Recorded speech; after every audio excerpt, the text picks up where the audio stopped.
Hey y'all, it's Billy Hell, and today we're going to do something I haven't really done before, which is crazy because this whole room is full of old amps, and I don't know that I've ever talked about one of my amps. This is not my amp. This belongs to a blues picker extraordinaire, the kind of guy that'll make you feel like you need to learn how to play the guitar again, which I'm attempting to do actually. I'm trying to learn how to finger pick, which I've never aspired to in my whole life. Anyway, this was lent to me while it wasn't in use, and it's got to go back tonight. And I thought, well, if there's a video that's going to be made, I've got to do it right now because I've got to go put my costume together for Halloween tonight, which means I have to string up a guitar. That's a whole nother deal. This is a Danelectro DM25, and this is 1966, 25 watts, 12-inch Jensen special design speaker. I would call this A quality. I see a chip right here, and you know, there's a few things. I mean, this amp is as old as I am, so it looks better than me, that's for sure. So really great quality, I guess is my point, or great condition. It comes with the optional foot pedal. One of the knobs is missing, but that's for reverb and tremolo, and we'll talk about the reverb and some theories I have on that. But first, let me introduce the guitar that'll be playing through this. This is my beloved Holy Smokies. This is a Silvertone. I wanted a Bobcat. This is kind of the high-level version of the Bobcat, also known as a Silhouette. But everything on it is stock except for the bridge and some other stuff that just had to be replaced. I tried to keep it as stock as possible. So what we'll do is I'll stop talking and we'll get into the amp. I've got all the tones at noon, and we'll turn the volume up a little bit and listen to it. So this is kind of known to be a Vox AC15 sound to me. Compared to my Supros and other amps, it's very bell-like in nature.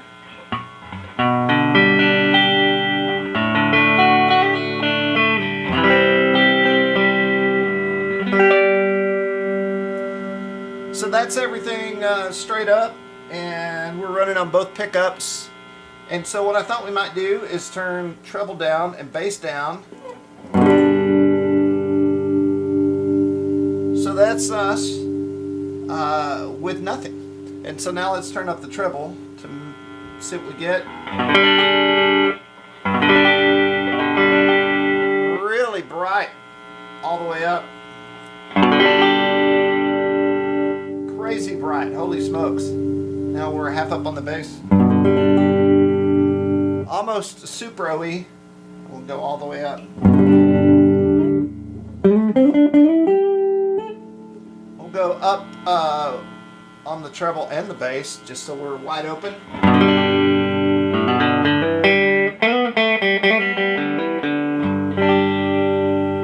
It's a little loud for my ears, which I'm protective of these days.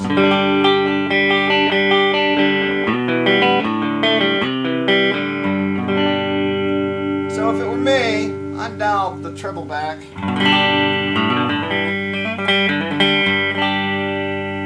Even more than that.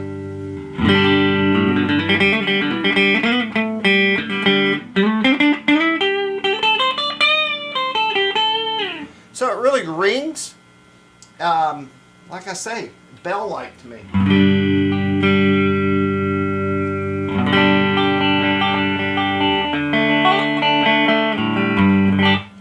And then the reverb we'll talk about in a second, but it has an onboard tremolo running off a tube, and it's strong. A lot of these guys from the 60s are just intense and cool.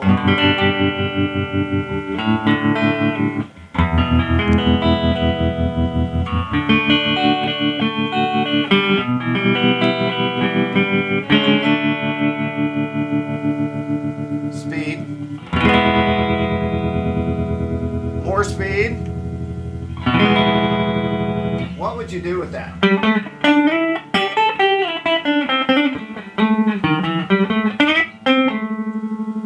Slow.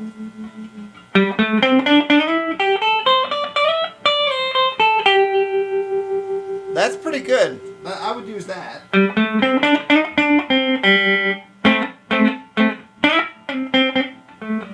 Still a little trebly. I'm going to get on the neck pickup.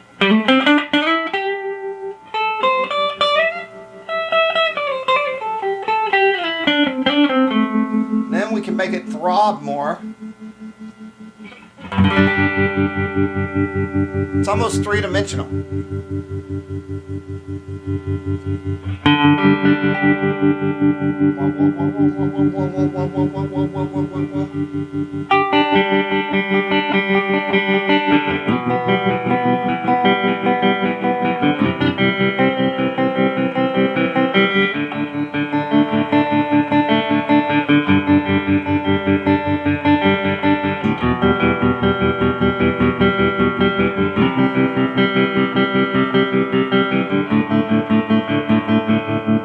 I used to have a Music Man, and it had a trim like this, and I would play and beat with the trim, and it was just something I always wound up doing, and this guy kind of lends to that. Definitely a ear splitter. So let's go to half speed, and we'll do one more. We'll get out of the trim.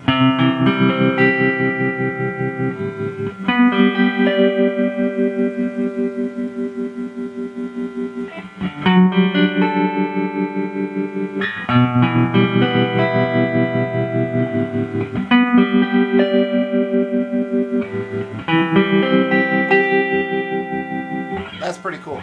Super swamp.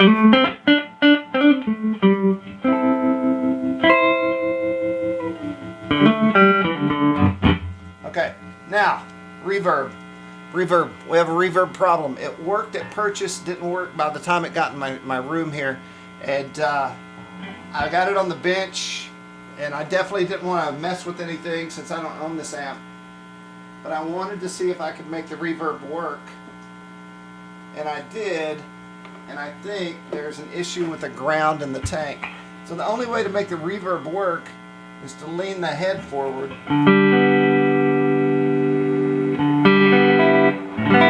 And you can hear it right there.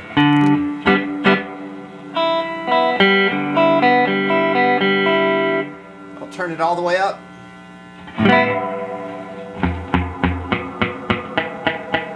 You know, I was kind of bad-mouthing this reverb, but it's not bad. Now, I can't really play the guitar and hold the head forward.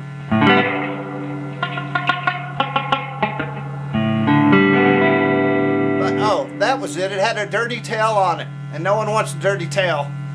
Listen to the tail of the notes after you pick. It's kind of got a... and not a cool... It's an ugly... And wait, is it still in? So if it's not tilted up, you get the dirtiness and no reverb.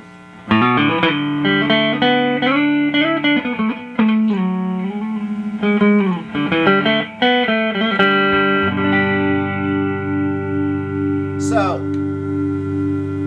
I said to the owner that we should just not ever use the reverb again.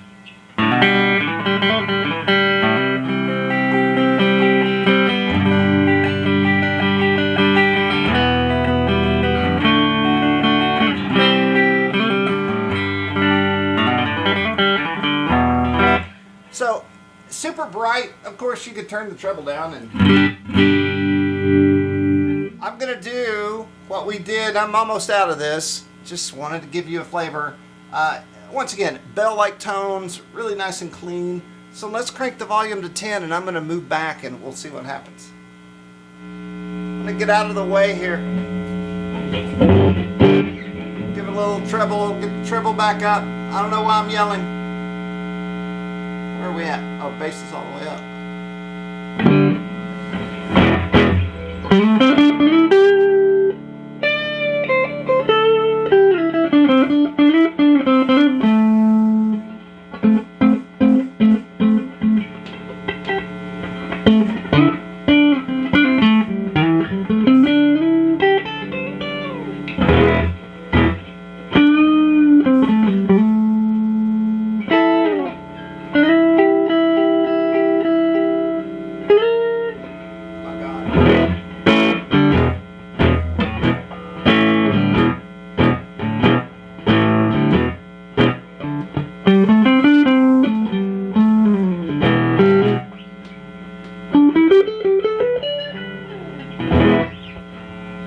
This is 10.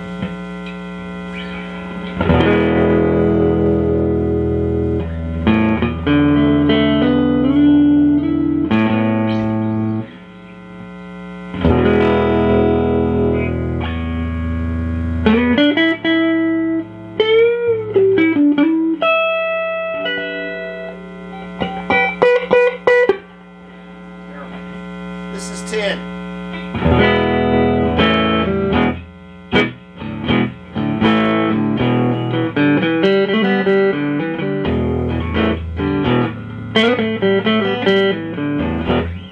This is stupid loud, by the way.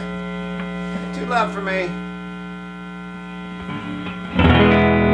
So at 10 it can get a little thick and just a little bit of breakup.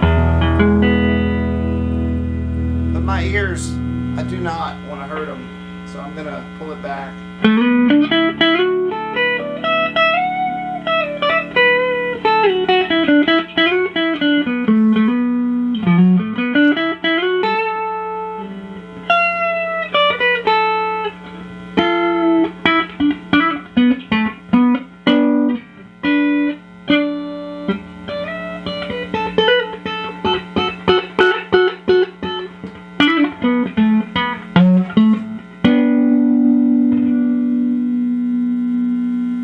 I don't know if that gives you a flavor of the amp or not. Hopefully it does.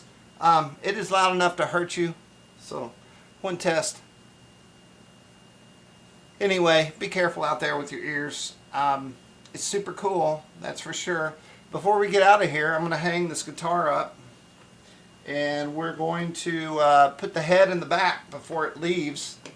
And I'm going to show you how that looks. Hopefully I did not go too loud there.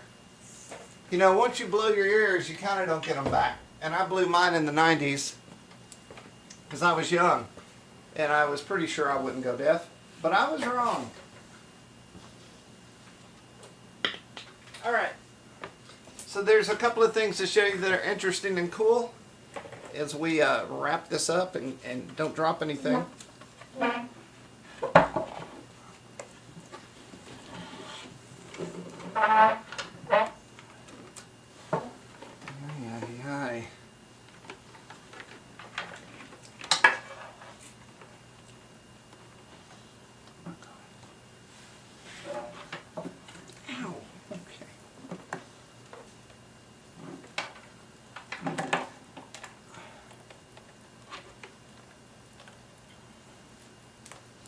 So here's our foot switch, which I'm going to coil up and put back in the box.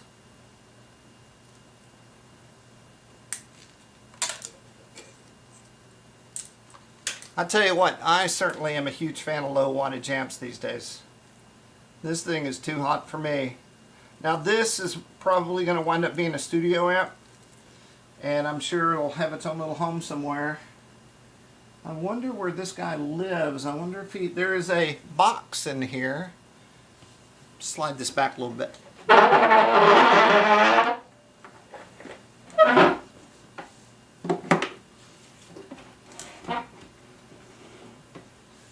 There's a box. You can just see the edge of it here, and I'm going to put this in this box. Hopefully that's where that goes.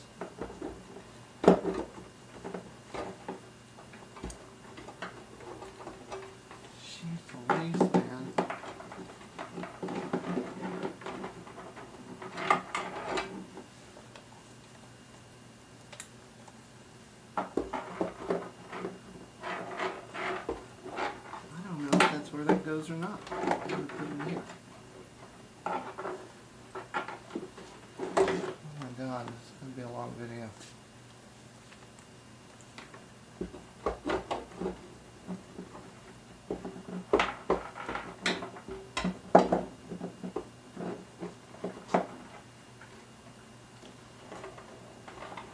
Okay, I believe the pedal does in fact go in this metal box. Here's the back of the amp.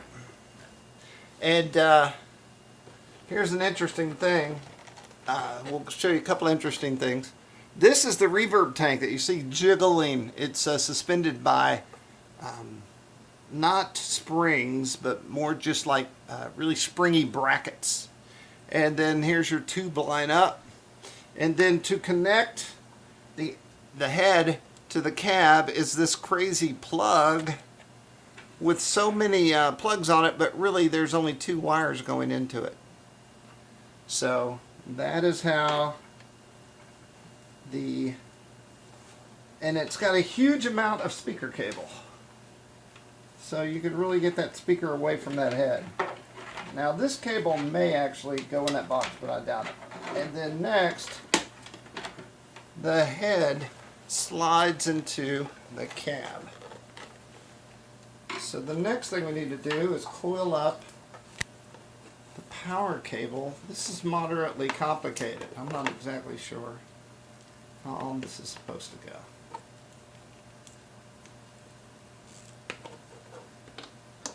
I'm going to see. Okay, and then the head slides into the cab.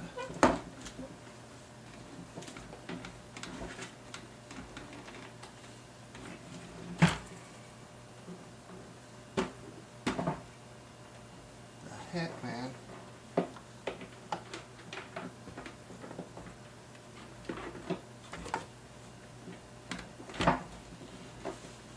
Okay, I've done it. I've got the cable in, I've got the pedal in, speaker wire in, and now the cab, or the head is sliding into the cab. We've got little rubber feet, and then we have to make sure that it'll go all the way in. Going in on one side.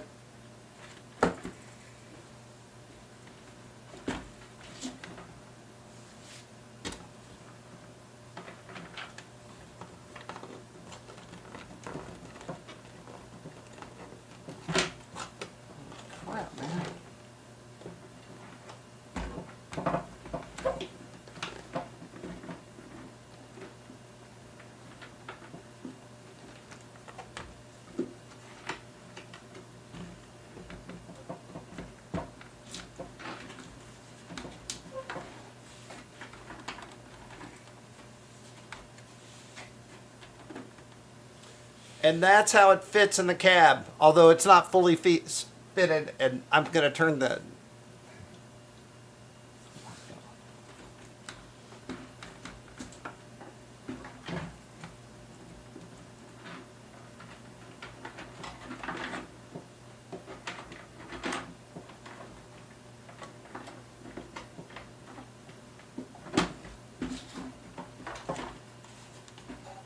Oh, I did it.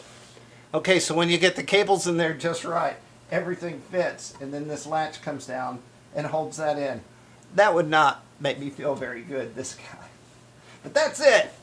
Creative design for the 60s, all in one. Hey, this isn't light either. The Danelectro DM25. It's old, it's cool, and it's bell-like in its foxiness. All right, go find one, because I bet it won't be easy. Danelectro DM25. Danelectro DM25.